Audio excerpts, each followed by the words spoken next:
parce que c'est un événement qui me semble clé puisqu'il nous permet de réunir de nombreux acteurs. C'est un vrai bonheur de vous entendre depuis ce matin très tôt célébrer l'attractivité. Les États de la France sont toujours un moment privilégié pour échanger sur les grandes tendances de la société. Et si vous avez des amis qui ne sont pas encore en France, dites-leur que c'est le moment de venir. L'attractivité de la France suppose que la France soit capable de donner des réponses positives sans drame. En mettant en place le fonds de solidarité, tous ces choix aujourd'hui, tout le monde dit « Ah mais c'était bien normal, monsieur le maire. Tout le monde aurait fait la même chose à votre place. » J'en suis pas certain. La nation la plus attractive en Europe, notamment pour les investissements étrangers, depuis 3 ans. C'est notre grand rendez-vous des entreprises étrangères qui ont fait le choix de s'implanter, de travailler en France. Et la première condition de l'économie, c'est la confiance.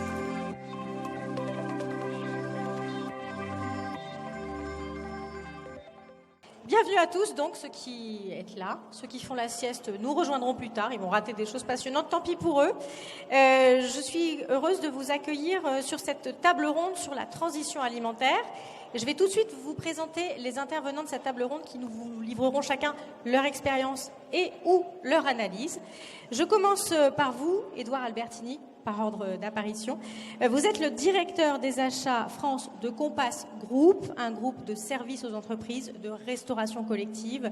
Vous êtes un vrai levier dans les transitions alimentaires. 190 millions de repas par an sous vos marques en France. Ça fait une sacrée capacité d'action. On va y revenir. À vos côtés, Laure Mahé. Vous êtes la directrice générale de Mars en France. Mars, un groupe international, un groupe américain, mais qui est bien implanté dans les territoires français. Et ça, de longue date, on va y revenir encore. Vous avez en France des marques d'alimentation qui sont connues de tous. On ne sait pas forcément quelles sont sous votre pavillon. Ebly, Oncle Ben's, par exemple. Suzy One, je l'ai appris, moi je ne le savais pas. Donc bienvenue, Laure Mahé. À vos côtés, Hermine Chambard-Delauve. Vous êtes la déléguée générale du Conseil national pour la résilience alimentaire. Vous avez un rôle de conseil, de préconisation. Ça nous intéressera d'avoir votre regard sur ces transitions, ces résiliences. Puis il va falloir qu'on explique ce que c'est parce que c'est un mot comme ça, il a besoin d'une définition. Et enfin, vous, bonjour Olivier Amand, vous êtes chercheur à l'INRAE. Vous êtes l'homme de la science, l'homme de l'art sur ce plateau. Donc voilà, ce sera pour nous ramener sur Terre si on part un petit peu trop loin. Vous nous recadrerez. Bienvenue à tous. Donc nous avons 45 minutes à passer ensemble. Avant qu'on oublie, j'excuse Nicolas Nekov de Ferrero qui n'a pas pu se joindre à nous aujourd'hui. Il le regrette, nous le regrettons, mais on va faire sans lui. Voilà, nous allons discuter pendant ces 45 prochaines minutes avec nos intervenants de l'importance et des moyens à mettre en place pour construire une chaîne de valeur écologique et résiliente. Donc je vous accueille tous pour en discuter. Hermine Chambard-Delauve, on va commencer, c'était pas prévu comme ça, mais vous m'avez dit tout à l'heure, non mais d'accord, c'est bien joli la résilience alimentaire, mais qu'est-ce que ça veut dire? Alors voilà, on va commencer par ça, on va remettre tout à plat dès le début. C'est quoi la résilience alimentaire? Mettons les pieds dans le plat, merci Emmanuel. La résilience alimentaire, c'est pas juste un mot à la mode. C'est vraiment la capacité des acteurs du système alimentaire dans un territoire à nourrir sa population de façon accessible à tous, en quantité et en qualité, et quels que soient les aléas. Donc ça, c'est la définition officielle, c'est pas moi qui l'ai écrite, c'est du domaine de la recherche. Donc concrètement, ça veut dire comment est-ce qu'on continue à manger quand il y a tout qui bug. Et l'accessibilité à tous, elle est fondamentale pour nous au CNRA. Voilà, vite fait. C'était très bien. Vous, Olivier Amand, voilà, alors quand il y a tout qui bug, ça c'est vous là. Quand il y a tout qui bug, c'est cette année. Il y a beaucoup de choses qui bug. Hein. On a de l'inflation alimentaire, on a du changement climatique qui bouleverse complètement les équilibres et les productions. Et puis on a aussi des équilibres internationaux qui sont complètement bouleversés. Alors il y a tout qui bug. Comment est-ce qu'on envisage ça d'un point de vue scientifique? Parler de résilience quand tout se modifie. Comment est-ce qu'on prend le sujet? Déjà, faut l'endosser. Ça, c'est du fait scientifique. C'est-à-dire qu'en fait, on fait la plupart des projets que l'on fait, on fait l'hypothèse que c'est la continuité. On fait des projets en continuité. Alors que si on endosse le fait scientifique, c'est le contraire. En fait, on va rentrer dans un monde de ruptures. Des ruptures les unes après les autres. Et c'est très simple, il suffit de regarder les méga-feux, les méga-inondations, les remous sociaux, les crises géopolitiques. Mais c'est aussi notre système qui se fragilise. le canal de Suez bloqué par un bateau, CrowdStrike, voilà, une entreprise qui met les systèmes Windows à plat en un jour. En fait, nous sommes dans un monde qui, de façon structurelle, est fragile. Et il va connaître de plus en plus de ruptures. Donc la crise Covid, c'était pas une crise passagère, c'est la bande-annonce du monde qui vient. Et ça, c'est pas moi qui le dis, c'est tous les scientifiques. Le GIEC, l'IPBES, la CIA, l'OCDE, le Forum économique mondial, tout le monde est d'accord. C'est le seul truc sur lequel tout le monde est d'accord, c'est ça. On est en train de quitter le monde de la moyenne pour entrer dans le monde de l'écart-type. Et ben dans ce monde-là, on ne se comporte pas du tout comme avant. Et du coup, en effet, on fait de la résilience, on fait de la robustesse, bien avant tout le reste. Alors là, notre décor, il est bien posé. Donc, comment est-ce qu'on peut renforcer notre sécurité alimentaire collective ici en France, sans pour autant abandonner ce qui est notre durabilité avec ces 3 pieds, hein, la résistance environnementale, la résistance sociale et puis aussi la pérennité économique de tout le système et notamment des exploitations agricoles. Il y a 3 pieds, on ne peut pas en sacrifier un, sinon c'est comme un tabouret à 3 pieds, on se casse la figure. Alors comment on fait? On va commencer par en parler avec vous, Laure Mahé. Mars, c'est une entreprise qui a une longue présence en France, vous nous rappellerez peut-être depuis quand, mais vous avez 8 sites de production. Comment est-ce que vous vous inscrivez dans cette équation un peu difficile avec des rapports à l'économie locale et puis aux filières qui vous fournissent? C'est quoi la résilience dans les territoires quand on est une entreprise comme Mars? Alors Emmanuel, la résilience dans les territoires, c'est d'abord son ancrage, et c'est là qu'on commence. Vous évoquiez l'histoire de Mars, ça fait plus de 50 ans qu'on est en France, au sein de diverses régions, parce que les 8 sites industriels qu'on a, ils s'étendent de l'Occitanie aux Hauts-de-France, en passant par le Loiret et l'Alsace. On est vraiment ancré dans les territoires, et ça c'est assez marquant parce qu'en fait, on est surexposé à la France pour notre résilience. Aujourd'hui, c'est 70% de notre industrie qui va être exportée à l'étranger et qui est fabriquée par plus de 4000 collaborateurs en France. Donc, comment on renforce cette résilience? Eh bien, d'abord et avant tout par de l'investissement. Quand on regarde le modèle d'investissement de Mars en France, au cours des 5 dernières années, c'est environ 100 millions d'euros par an. C'est de l'investissement qui va aller évidemment dans la modernisation de l'outil industriel, dans la digitalisation, parce que c'est ce qui nous anime au quotidien, mais aussi justement dans l'investissement de cette durabilité. Et plus particulièrement, sur le point de la résilience, je dirais, agricole, en fait, investir en France, c'est développer cette production agricole, parce qu'on a un souci extrêmement fort d'aller faire de l'approvisionnement local. Vous prenez l'usine de Saint-Denis de l'Hôtel qu'on a dans le Loiret, avec laquelle on a justement fièrement ouvert 2 lignes de production la semaine dernière. Alors qu'est-ce qu'on y fait?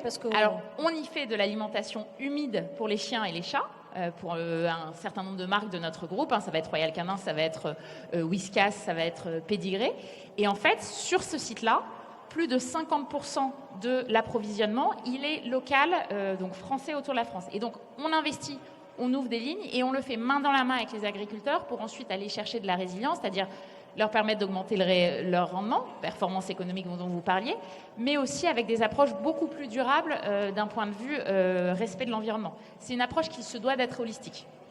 Et on parle des animaux, c'est pas du tout anecdotique, d'une part parce qu'ils se servent aussi des productions qu'on fait pour les humains, puis parce qu'il faut les nourrir et que c'est un poste important de dépense pour les foyers français. On l'oublie un peu souvent, mais la démarche est la même que pour les humains.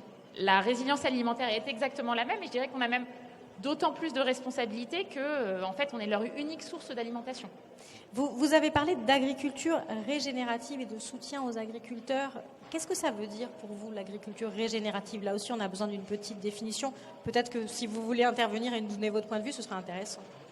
Alors, en l'occurrence, l'agriculture régénérative, c'est vraiment celle qui peut permettre d'assurer la durabilité long terme de nos sols et justement d'arriver à une production équilibrée qui respecte la production sur le futur. Je vous donne un exemple. On travaille aujourd'hui sur la céréale. Et donc, évidemment, on doit s'assurer que la céréale, avec les besoins qu'on a pour ces fameux aliments pour animaux, elle est pérenne aujourd'hui, demain, mais avec l'augmentation des caps de production. Et ça, la contrainte des rendements peut nous amener à faire des arbitrages. Donc, ce qu'on fait, nous, c'est qu'on va travailler avec des partenaires, notamment des bicorps comme Climate Soil, qui vont nous apporter une approche qu'on appelle le Smart Climate Farming, où on regarde de manière holistique l'intervention des agriculteurs, donc combien ils doivent fournir, quel impact ça a sur leur sol, et en conséquence, comment ils doivent régénérer la totalité de leur production. Olivier Amand, je vous vois prendre des petites notes sur ce thème de l'agriculture régénérative. Oui, alors en fait, parce que le régénératif, on peut pas le... En effet, c'est holistique. Donc il faut questionner toute la chaîne de valeur. Et donc ça veut dire que si on fait de l'agroécologie locale, biosourcée, tout ce qu'on veut, pour nourrir un fast-food, ce n'est pas régénératif. C'est qu'en fait, de la nourriture ultra transformée n'est pas régénérative. C'est aussi simple que ça. Donc en fait, ce que je veux dire, dans le régénératif, la première chose à faire, c'est de faire un petit tri dans sa chaîne de valeur, dans les clients, dans les fournisseurs, et vraiment voir toute la chaîne. Et là, ça devient régénératif. Et en fait, c'est une question de robustesse. C'est qu'en fait, c'est quelque chose qui fait qu'à toutes les étapes, on sait qu'on n'est pas toxique pour le système, que ce soit les clients, les fournisseurs, l'économie, son territoire. Ça me semble une transition tout à fait à point nommé pour vous, Édouard Albertini. Donc, vous êtes directeur des achats chez Compass Group France. Donc, 190 millions de repas, je le répète, parce que c'est absolument colossal. Comment est-ce que vous conciliez plusieurs contraintes, celles de votre secteur de la restauration collective? Donc, vous avez des clients qui vous passent des commandes, qui ont des exigences, et puis les engagements pour une alimentation qui soit plus durable, qui soit plus locale, qui soit plus résiliente aussi, puisque c'est aussi votre sujet. Comment est-ce qu'on arrive à renouer les deux bouts de cette chaîne qui tiraille? C'est pas simple. Bah oui. Peut-être sinon, ça n'aurait aucun intérêt. Un premier mot, c'est, on définissait tout à l'heure la notion de résilience alimentaire, et dans la définition qui a été faite, je crois que la restauration collective, au-delà du volume qu'on représente, nous, Compass, au sens large, elle se retrouve au cœur de cet enjeu de résilience alimentaire, parce qu'on fait partie, on défend un bien commun qui est assez franco-français, cette restauration collective, parce qu'on va nourrir de nos plus jeunes enfants à l'école jusqu'à nos aînés dans un repas qui est souvent, on l'oublie, peut-être le repas le plus important de la journée, et pour beaucoup, le seul repas équilibré de la journée. Donc on a vraiment déjà, dans cette notion de résilience alimentaire, nous, un positionnement très particulier, qui est celui d'aller défendre ce repas-là particulièrement. Ça, c'est le premier point. Le deuxième, c'est qu'en effet, et peut-être pour redézoomer, repositionner la restauration collective dans ce qu'elle est, qui rend pas simple notre challenge face à toute cette résilience. Nous, on est une restauration dite sous contrat. C'est-à-dire que chaque client va nous donner un cap qui peut être différent. Donc quand on se parle de cette résilience, de ces enjeux, de ces engagements, nous d'un côté on va avoir notre propre politique, notre propre ambition.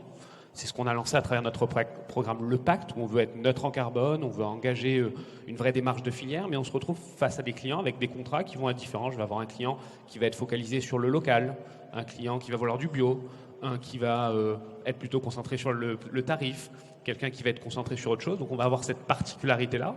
On va aussi avoir un poids de réglementation qui est très lourd, nécessaire, important. Il y a des enjeux de nutrition, mais il vient se rajouter un certain nombre de lois qui sont parfois pas forcément en phase avec les attentes de nos clients. Je vais prendre un exemple. Le bio, on a un engagement de faire 50% de produits bio dans nos restaurants collectifs. Le bio, il peut venir de l'autre bout de la planète, il rentrera dans les statistiques. Et là, on est d'accord que c'est... Et là, je sentais que ça secouait la tête à côté. Ça n'est ni très résilient, ni très régénératif, si j'ai bien compris. Je vous en prie. Je voulais réagir sur ce que vous disiez, Édouard, sur deux sujets. Le dernier, mais aussi juste avant. Moi, ça fait 4-5 ans, effectivement, que je dirige le CNRA. Au début, on me faisait surtout intervenir sur les sujets d'agriculture. Normal, c'est la base de l'alimentation. Et de plus en plus, on me fait intervenir sur la restauration collective. Pourquoi ? Parce que c'est effectivement le nœud.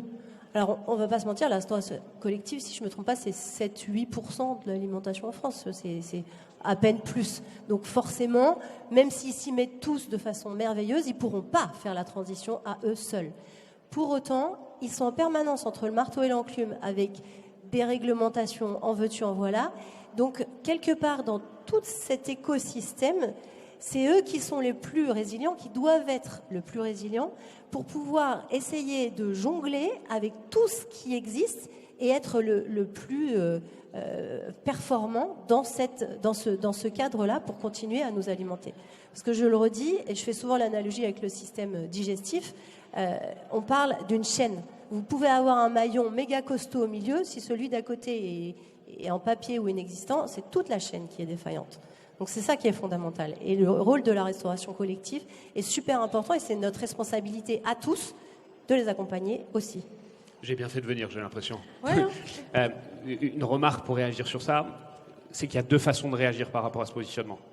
il y a une façon historique où on se cachait un peu derrière finalement ce rôle d'être au milieu, en disant c'est pas nous. Je le disais, vous voyez, c'est le premier truc, la première chose que j'ai dit, c'est sous contrat, donc c'est pas moi, c'est le client.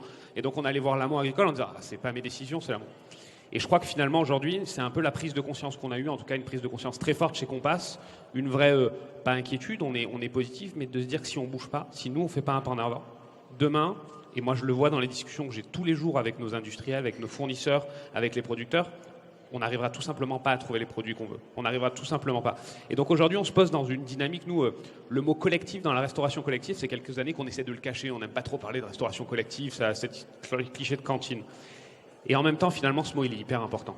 Cette notion de collectif et de se dire que c'est ensemble qu'il faut qu'on fasse bouger les lignes. Et notre rôle, il va être d'éduquer nos clients, de leur expliquer, de parler de ces enjeux, de nutrition, de végétalisation, et en même temps d'aller voir l'amont. On pèse en effet pas lourd par rapport à la grande distribution, par rapport à d'autres secteurs, mais d'aller accompagner l'amont, de créer des modèles, et nous on aime beaucoup la notion de filière, de créer des filières agricoles qui reprennent toute cette chaîne, de l'amont à l'aval, et ensemble de construire quelque chose, parce qu'en fait on pouvait se cacher derrière ce rôle d'intermédiaire, mais finalement c'est plutôt une opportunité d'être celui qui met tout le monde autour de la table. En tout cas, c'est l'angle qu'on essaie de prendre aujourd'hui.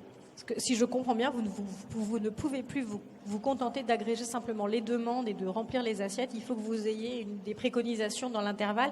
Alors ça, c'est vraiment intéressant. Je crois que ça vous fait réagir aussi. Hermine Jean Bardelot, comment est-ce que justement les entreprises comme Compass peuvent collaborer avec l'amont, avec l'aval, pour faire des systèmes un peu plus durables, un peu plus résistants? Comment est-ce qu'elles doivent s'y prendre? Comment est-ce qu'elles peuvent s'y prendre? Je pense que j'ai un peu commencé à répondre à cette question avec mon intervention juste avant. Mais effectivement, on ne peut pas être hors sol. On ne peut pas penser un truc avec une organisation absolument fantastique là-haut dans sa tour d'ivoire. Et puis après, on va essayer de le plaquer à Toulouse, Marseille ou dans les Hauts-de-France. Non, on a besoin de 50% de bio, mais on ne se demande pas d'où il vient. Par exemple, on ne peut pas être hors sol. La résilience alimentaire, c'est vraiment un chemin. Et le chemin n'a pas le même visage selon le contexte où l'on se trouve, parce que la réalité pédoclimatique, sociologique, va clairement pas être la même.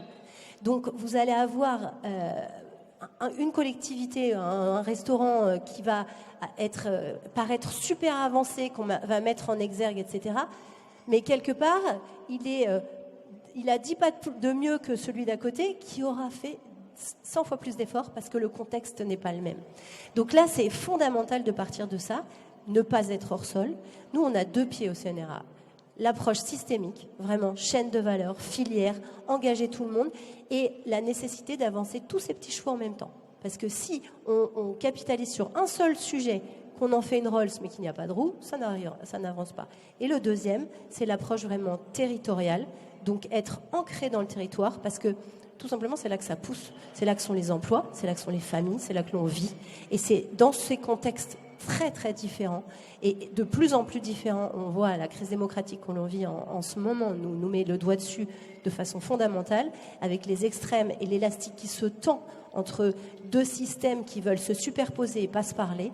C'est ça la clé, et je crois que ce matin on a eu des exemples avec des mots de fierté, il a été dit tout ça. On a toutes les solutions en nous. Alors Maï, je vais vous donner la parole avant de passer à votre analyse, Olivia. Non, je rebondissais sur ce que vous disiez, Hermine, qui est vraiment une dimension à la fois d'ancrage et de spécificité. Le problème avec la résilience, c'est qu'on ne peut pas s'enfermer ni dans le label, ni dans la moyenne. En fait, on doit faire en sorte que chaque initiative qu'on prend, elle répond à la nature de la situation. Et c'est d'autant plus compliqué que, ensuite, il faut aller éduquer le consommateur qui aimerait bien s'enfermer derrière c'est bio, c'est local, je suis tranquille. Moi, je vous donne un exemple très simple. Moi, je fais du riz aujourd'hui. Vous allez me dire, le riz, c'est génial, c'est censé être alimentation végétale. Olivier, vous allez me dire, c'est pas trop transformé. Super, on est content, on est confort. Bon, alors la réalité du riz, elle est un tout petit peu différente. Déjà, il vient d'où le riz? Alors, c'est pas tant d'où il vient. Figurez-vous justement, et ça encore, c'est une belle image d'Épinal, l'empreinte carbone du riz, elle n'est pas marquée par le transport. Le problème de l'empreinte carbone du riz, il est de nature. Ça, vous le voyez tous, la rivière complètement mouillée, la rizière mouillée. On est sur une consommation d'eau extrêmement importante. C'est 40% de la consommation d'eau non durable qui est consommée aujourd'hui par le riz. Et ça fait 10% des émissions de méthane de la planète. Pourquoi ? Parce qu'en fait, dans le riz, vous allez avoir des micro-organismes. On y pense souvent sur les produits laitiers avec les gaz émis, mais c'est la même chose. Dans ces eaux stagnantes, vous avez des micro-organismes qui vont émettre du gaz à effet de serre. Donc génial, on peut se dire, du coup, Olivier, catastrophe, ne mangeons plus de riz. Sauf que le riz, il nourrit au quotidien la moitié de la planète et il contribue à l'économie de 20% des individus dans le monde. Donc qu'est-ce qu'on fait ? On va mettre en place des systèmes différents. On va avoir du mouillage alternatif, on va utiliser de la technologie. Et ensuite, il faut éduquer le consommateur sur le fait que lui, il va être prêt à payer un peu plus pour faire ça. Et ça donne un rendez-vous en magasin qui peut être soit avec vous quand on discute des achats du riz, soit avec nos distributeurs, soit avec les consommateurs, qui est beaucoup plus compliqué. Il y a vraiment une démarche holistique qui passera par la pédagogie. Alors, on va y revenir sur tous les paradoxes des consommateurs, c'est-à-dire nous tous. Mais avant ça, Olivier Hamon, je voulais juste vous soumettre cette analogie-là. On parle de faire de la dentelle alimentaire. On est bien d'accord. On a des demandes qui sont hyper spécifiques, des fournitures qui sont hyper spécifiques, des contextes pédoclimatiques, socio-économiques qui sont très variables partout. Et en même temps, il faut que cette dentelle, elle soit hyper robuste. Comment est-ce qu'on fait ? Du coup, il faut bien définir la robustesse, déjà, pour commencer. Donc ça, c'est votre spécialité, la robustesse alimentaire. Alors, la robustesse, c'est quoi ? La robustesse, c'est maintenir le système stable malgré les fluctuations. Donc c'est vrai pour tout, hein. C'est pas vrai que pour l'agriculture, c'est vrai pour tout système. C'est une loi physique. Un système qui est robuste, il est stable malgré les fluctuations. Donc un roseau, par exemple, qui est un peu comme du riz d'ailleurs, c'est stable dans le vent, voilà, dans les tempêtes. Donc ça, c'est robuste. Alors la robustesse, il y a plein de récits qui peuvent l'incarner, mais il se trouve que les êtres vivants, c'est certainement le meilleur récit qu'on peut utiliser pour incarner ce que c'est que la robustesse. Les êtres vivants, au premier ordre, sont robustes. C'est-à-dire qu'en fait, c'est ça qui est sélectionné pour l'évolution. C'est la robustesse. Et c'est quelque chose que, en fait, on découvre progressivement. Ça fait qu'une trentaine d'années que maintenant, on en est à peu près sûr de l'échelle de la molécule à l'écosystème. Comment font les êtres vivants pour être robustes, hein, sachant que c'est la leçon à prendre du vivant. Hein. Dans un monde qui va devenir de plus en plus fluctuant, il va falloir être de plus en plus robuste. Qu'est-ce qu'on peut apprendre du vivant ? Eh ben, c'est extraordinaire. Les êtres vivants sont robustes parce qu'ils ne sont pas performants. Pour être robuste, il faut baisser sa performance. Il faut être moins efficace, moins efficient. Ça, c'est ce qu'on apprend de la biologie. C'est la règle numéro 1 à retenir de la biologie. Il y a beaucoup de jeux dans les rouages, dans les systèmes vivants. Donc ça fait beaucoup de gâchis, beaucoup de fuites, beaucoup d'inefficience, d'inefficacité. Et ça, en fait, ça met du jeu dans les rouages, des marges de manœuvre. Et c'est ça qui permet aux êtres vivants d'être robustes. Donc on renonce tous à être des champions olympiques. Bien sûr. Ah non, mais ça, c'est le monde d'avant. C'est le monde d'avant. Dans un monde qui fluctue, alors, je vais vous le dire, pour une entreprise, hein, quelle que soit l'entreprise, hein, que ce soit de l'agroalimentaire ou autre chose, pendant des années, on a corrélé la rentabilité d'une entreprise à sa performance. Alors la performance, hein, somme de l'efficacité et de l'efficience, atteindre son objectif avec le moins de moyens possible, c'est bien corrélé à la rentabilité d'une entreprise si le monde est stable et abondant en ressources. Là, ça marche. Mais c'est totalement faux dans un monde qui devient fluctuant. La rentabilité d'une entreprise dans un monde qui devient fluctuant, c'est d'abord corrélé à sa robustesse. Parce que les plus performants, ce sont les plus fragiles. C'est tout simple. Donc en fait, ça veut dire qu'on va changer de compas. C'est une révolution copernicienne. Hein. On sort de quand même de 10 000 ans de progrès gouvernés par la performance. Quand on a inventé l'agriculture. Donc c'est parfait pour cette table ronde. Il y a 10 000 ans, on a sécurisé notre approvisionnement local.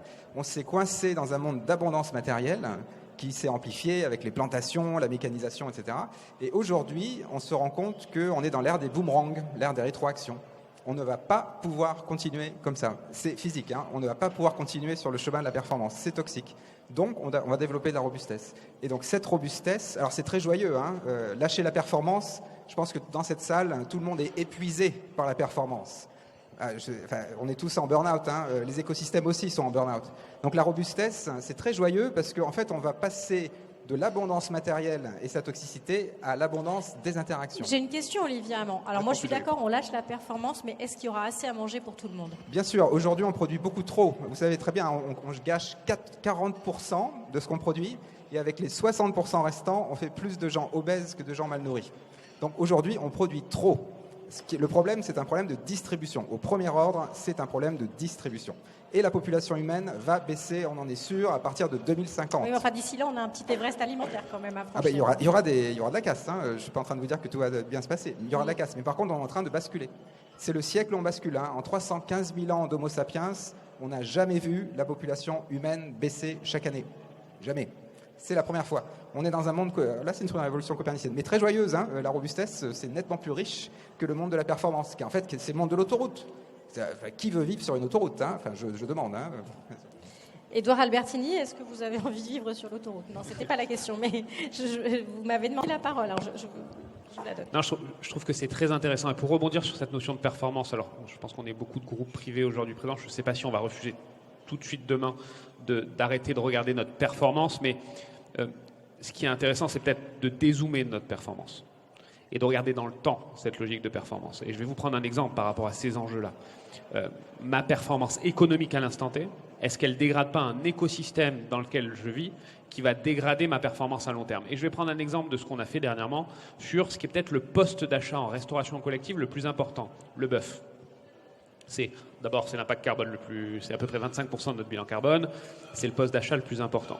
Le bœuf, historiquement, pour aller chercher de la performance, je suis très opportuniste, je suis très égocentré sur mes besoins, je vais voir mes fournisseurs, mes industriels, en fonction des pièces que j'ai envie d'acheter qui sont souvent les moins chères, et d'essayer d'avoir le tarif le plus bas à l'instant T, en suivant des cours du marché, 2-3 brokers pour ça, et j'essaie d'être performant. Ça marche quand on regarde le court terme, quand on regarde la performance à court terme. Quand je dézoome, je regarde et j'ai 5% de capitalisation bovine en moins chaque année. Donc la question, elle est de dire, est-ce que je vise ma performance à court terme ou est-ce que je pense les choses différemment? Et ce qu'on a fait, c'est qu'on est allé se poser avec un certain nombre d'agriculteurs, de coopératives en disant, en fait, si on partageait chacun nos enjeux, y compris de performance. Et moi, je leur ai dit, moi, j'ai un enjeu de performance. Je ne pourrais pas, dans une école où le prix du repas, il est à moins de 4 €, aller vendre du bœuf, race à viande, du bœuf qui soit à un prix intouchable. Je leur ai dit, par contre, que j'avais besoin de monter en qualité. Je voulais plus du bœuf qui vient de l'autre bout du monde, que je voulais du bœuf de qualité. Et en face, ils m'ont dit, mais on sait faire. Nous, ce qu'on a besoin, c'est 2 choses. C'est d'avoir de la visibilité dans le temps, parce que des contrats d'1 an, en fait, un bovin, c'est 18 mois élevé, et pas avoir de visibilité au bout d'1 an, c'est un peu compliqué. Et le deuxième, c'est l'équilibre matière. C'est que vous êtes tous en train de m'acheter la viande hachée, les viandes pas chères, et c'est très bien, mais quand j'élève un bovin, il s'avère qu'il a aussi du faux filet, qu'il a aussi de la côte de bœuf, qu'il a aussi des pièces un peu haut de gamme, et que plus personne ne me les prend. Et j'ai ce qu'on appelle un déséquilibre matière. Ce qu'on a fait chez Compass, c'est qu'on a dit, OK, banco, je vais non plus signer avec l'industriel, je vais signer avec les éleveurs, je vais m'engager sur 3 ans à acheter l'intégralité du cheptel. Je me débrouille avec les pièces. Alors, je vais devoir travailler un peu avec mes chefs, leur réapprendre à travailler des pièces qu'ils n'utilisaient plus. Mais in fine, je bascule en race à viande. Je bascule sur 14 jours de maturation. Il y a peu de restaurants aujourd'hui qui ont 14 jours de maturation. Nos restaurants collectifs, nos cantines vont les avoir demain. Et on a un modèle économique. Bien sûr, ça coûte un peu plus cher, mais qui est hyper stable, qui garantit l'éleveur. Et ça, c'est toujours de la performance, mais peut-être sous un autre angle et sous un système un peu différent.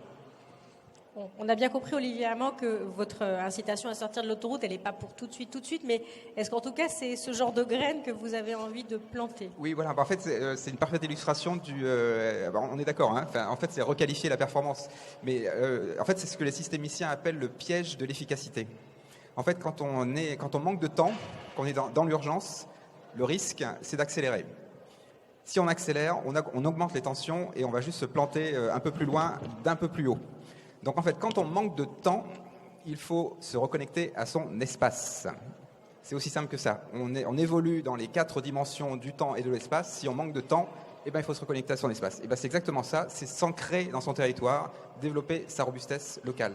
Et donc en fait, c'est pas pour exclure la performance, c'est pour mettre la performance au second ordre, parce qu'on met la robustesse au premier ordre. Et c'est ce qu'il faut faire dans un monde futur. Je vais vous redonner la parole, Hermine Chambard-Delhomme, mais avant ça, il y a quand même une question centrale, c'est et nous dans tout ça, nous consommateurs, parce qu'on entend le débat.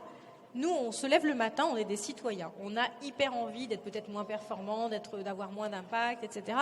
Mais ensuite, on va faire nos courses et on a un porte-monnaie et on se dit, bah oui, mais là quand même, il y a une équation de prix. Alors comment est-ce qu'on fait pour faire comprendre aux consommateurs, pour l'éduquer à ces questions-là et puis pour raccrocher à lui aussi ces 2 bouts de son équation? Les ambitions citoyennes et puis les ambitions simplement du budget. Comment on fait? Alors, Hermine, c'est une vraie question et j'ai envie de vous dire c'est la quadrature du cercle quand même, parce qu'on ne l'a pas résolu aujourd'hui. La réalité, c'est que oui, les produits responsables, résilients, progressent plus de manière, en termes de performance, que les produits standards. Ça, c'est une réalité.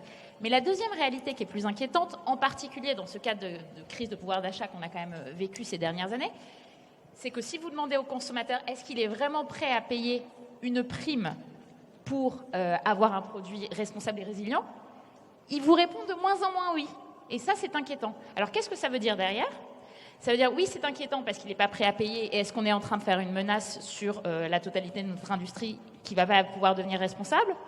Ou alors, est-ce qu'en fait, le consommateur, il est en train de se dire, ça doit être un acquis ? Et donc, il y a deux choses qu'il faut faire. Je pense que c'est plus... Moi, je suis résolument optimiste. Je pense que c'est la deuxième réponse qui est la bonne, à savoir, oui, le consommateur, il s'attend à ce que l'industriel, le distributeur, le fabricant le prennent par la main et l'aident à être responsable.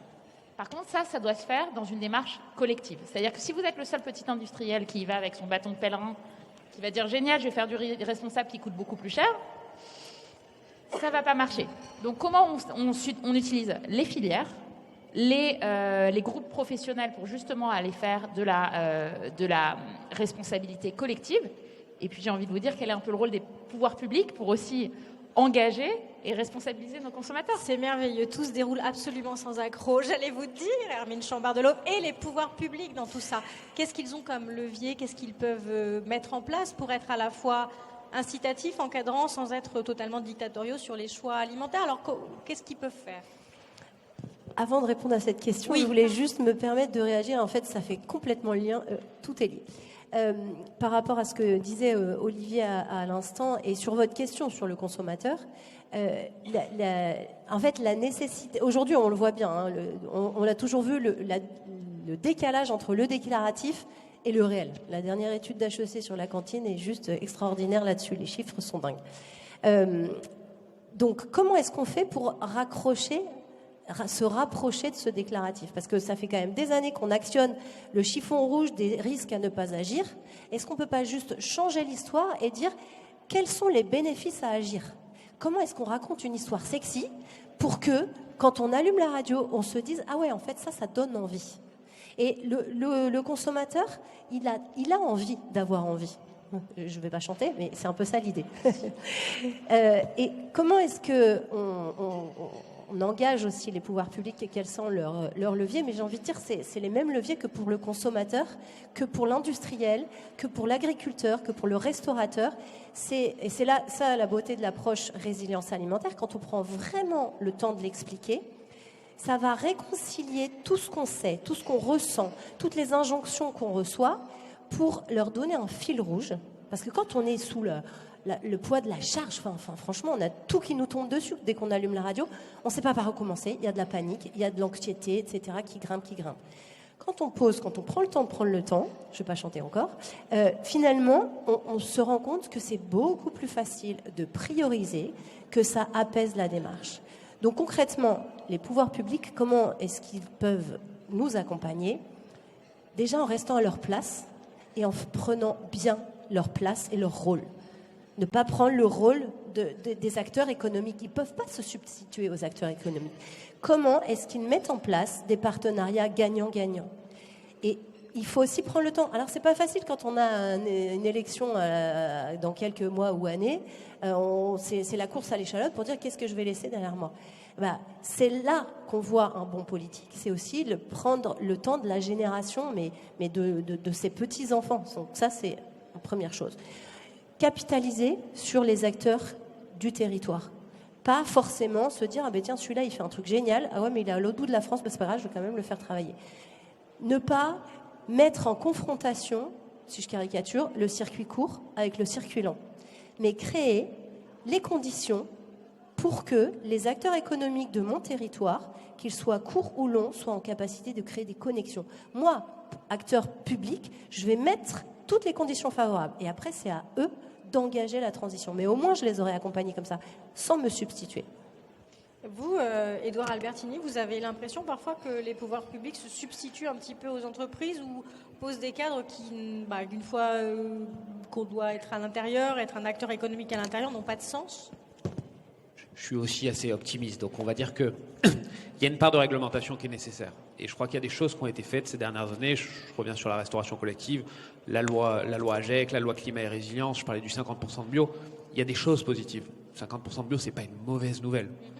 Par contre, je pense, et pour revenir sur ce qu'on se disait, c'est qu'il n'y a pas assez d'écoute de ceux que sont les experts qui, eux, peuvent amener des solutions. On se disait tout à l'heure, quand on se parle, on veut sur l'alimentaire, on veut monter d'un cran, monter en qualité, plus durable. Tout de suite, c'est le portefeuille. Je pense, et je prends l'exemple de la restauration collective, qu'il y a aussi des solutions qui sont hors portefeuille en laissant les experts repenser le modèle. Je vous donne un exemple pour illustrer ça. Je vous en donne même plusieurs. Le premier, nous, restauration collective, on est dans l'obligation de respecter un guide qui s'appelle le GEMRCN sur les éléments de nutrition. Et nos aînés, par exemple, dîner du soir, 5 composantes. Je pense qu'on jette systématiquement les 3/4 de ce qu'on a produit.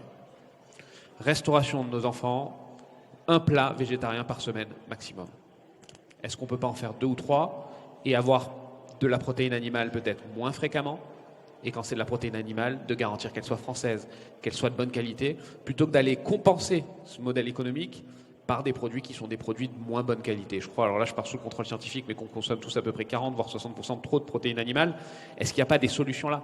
Est-ce qu'en faisant confiance aux experts, on ne peut pas aller financer cette montée en qualité, cette durabilité, par tout simplement un autre modèle, par une réglementation qui est peut-être construite plus avec les acteurs, qui s'applique à tous?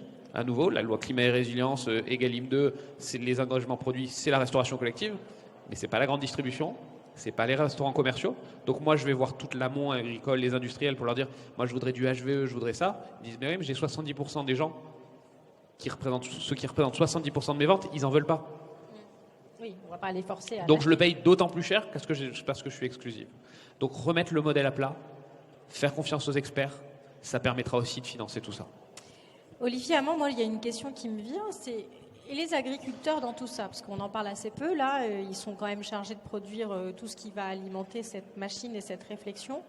Quelle est leur place dans ce système? Parce qu'on ne peut pas considérer qu'ils sont juste là pour produire, ils ont aussi un libre arbitre de la façon dont ils gèrent leur ferme. Comment c'est quoi leur marge de manœuvre à eux dans cette... Alors c'est ça qui est extraordinaire, quand on bascule de la performance à la robustesse, pour le dire rapidement, on inverse tout. Donc l'agriculteur, il est au cœur du système. D'ailleurs, je préférais parler de paysan. Celui qui tient le pays. C'est quand même plutôt ça. C'est pas un sous-traitant d'une technocratie distante. C'est un paysan, c'est vraiment quelqu'un qui est dans le territoire, qui est dans le pays. Et du coup, alors il y a des exemples. Je prends l'exemple belge des Carrefour belges, voilà, la grande distribution. Le patron des Carrefour belges, il a fait une expérience très intéressante. Il a dit, écoutez, on a notre raison d'être. C'est que voilà, c'est plutôt de la résilience alimentaire. On va mettre ça comme dans notre raison d'être. Et du coup, on ne donne pas 1500 règles pour faire savoir comment vous faites. On vous laisse faire. Donc ça veut dire que les paysans allaient voir les magasins Carrefour du coin, de leur petit village, et ils négociaient en direct le prix dans les magasins. Ça a super bien marché. Ça a super bien marché parce que là, il y avait vraiment un retour de financement, de salaire, de prix pour les paysans. Ça a très bien marché, ça s'est multiplié. Et puis bon, ce qu'il a fait planter, c'est les QR codes. C'est incroyable, mais c'est la technologie. En fait, dès qu'il manquait quelque chose dans les rayons, c'est un peu compliqué, mais il a fallu réalimenter. Et du coup, ça a coupé. La centralisation du système a bloqué cette initiative locale. Mais ce que je veux dire par là, c'est que si on remet les paysans au cœur du système, ça veut dire que le focus, on ne le met plus sur une quantité de règles, voilà, les 5, etc. Toutes ces règles qui sont en fait que personne connaît, que personne comprend, que personne applique. Une raison d'être, c'est 5 à 10 phrases. Maximum, que tout le monde comprend, que tout le monde connaît. Par contre, au niveau local, il y a une marge d'interprétation. Ça c'est plutôt de la robustesse. C'est pas très performant, parce que du coup, on ne dit pas exactement ce qu'il faut faire. C'est des grands ensembles. Mais par contre, si on fait confiance, les paysans, ils sont pas idiots, ils savent quoi faire. Ils prennent soin de leur sol, ils prennent soin de leurs plantes. Enfin, je veux dire, c'est pas. Et donc, si on leur fait un peu confiance et qu'on est d'accord sur la raison d'être, là, on aura avancé sur la robustesse. Alors là, on a une partie de la réponse, mais on n'en a qu'une partie, parce qu'on peut faire ça si on est, par exemple, producteur de viande, producteur de lait. Si on est producteur de céréales, ça commence à être déjà beaucoup plus compliqué, parce qu'on va pas livrer son blé tout cru au carrefour du coin. Oui, ça ne peut pas fonctionner. Et c'est là que vous intervenez. Alors, comment est-ce que parce que vous n'êtes pas Carrefour, vous êtes Mars, mais vous l'achetez ce blé. Alors, comment est-ce que vous pouvez... On l'achète et voilà, il doit être un peu normé, il répond à tout un tas de conditions de qualité. Donc, je dirais simplicité, oui, parce que de toute façon, il faut la garder, sinon on s'enferme dans des règles qui sont quand même très isolantes. Mais accompagnement et confiance et projet sur le long terme. Donc vous parliez d'Ebly tout à l'heure. Ebly, c'est quand même la belle histoire de la résilience alimentaire. Hein. C'est du blé français. C'est une innovation française qu'on a faite avec Accéréales et qui est produite autour de Châteaudun, à 50 km de l'usine, entièrement dans la Beauce. Donc là, on essaie vraiment d'être au plus près de la production des agriculteurs et au plus près de la résilience alimentaire avec une alimentation végétalisée. Mais aujourd'hui, il faut faire bouger les lignes, notamment parce que Ebly, ça se vend beaucoup en cantine, hein, c'est là où vos enfants les mangent et que du coup, il faut respecter ces règles HVE. Comment on fait? On travaille avec nos agriculteurs, main dans la main, avec un programme qu'on appelle Cultive Up, où à la fois, on va leur donner un certain nombre de règles à suivre, limitées, pour justement que ça soit compréhensible, mais aussi un accompagnement de leurs revenus. C'est-à-dire qu'aujourd'hui, on se dit, OK, on a cet engagement, tu dois aller de l'avant pour produire de manière plus durable, mais on ne va pas te laisser déjà le faire sans couvrir tes coûts. Donc il y a une garantie de revenus sur une partie de la production. Et d'autre part, c'est un engagement beaucoup plus long terme qui permet de travailler sur des générations de production. Parce que concrètement, la transition alimentaire, ça ne se règle pas du jour au lendemain. On est beaucoup plus dans une réflexion générationnelle. Hermine Chambardelot, je voudrais vous donner ce qui pourrait peut-être être notre mot de la fin. On parle de transition alimentaire. Mais en fait, la transition alimentaire, est-ce qu'elle s'arrête un jour? Parce que quand on dit transition, on part d'un point A, on va à un point B. Mais finalement, si j'entends ce que nous dit Olivier Hamon, ça ne s'arrêtera jamais puisque le monde est en changement permanent. Alors, est-ce qu'il faut que tous qu'on se prépare à changer en permanence notre manière de produire et de consommer? Absolument. C'est ce que je disais, la résilience alimentaire, c'est un chemin. La transition, appelez-la comme vous voulez finalement. C'est un chemin qui s'arrête jamais parce que on vit dans un monde qui change, qui bouge en permanence. Et en plus, on parle d'alimentation et on parle du vivant. Donc là, on a mis les deux pieds dedans. C'est en permanence évolutif. Donc non, ça ne s'arrêtera jamais. Mais tout l'enjeu, et on le voit bien, enfin, si vous avez des enfants, aujourd'hui, l'objectif, c'est pas de leur apprendre à apprendre. Ils ont Internet, c'est de leur apprendre l'adaptabilité plutôt que l'adaptation. C'est toi qui dis ça très bien d'ailleurs. Comment est-ce que dans ce monde qui change tout le temps, ils réussissent à rester forts? C'est la même chose. On va en terminer là-dessus. J'entends bien que donc chaque acteur doit prendre sa part, qu'on doit lui faciliter un peu la tâche en ne lui mettant pas des règles dans tous les sens et qu'on doit aussi faire confiance un peu à ceux qui nous nourrissent. Bon courage. Merci à tous.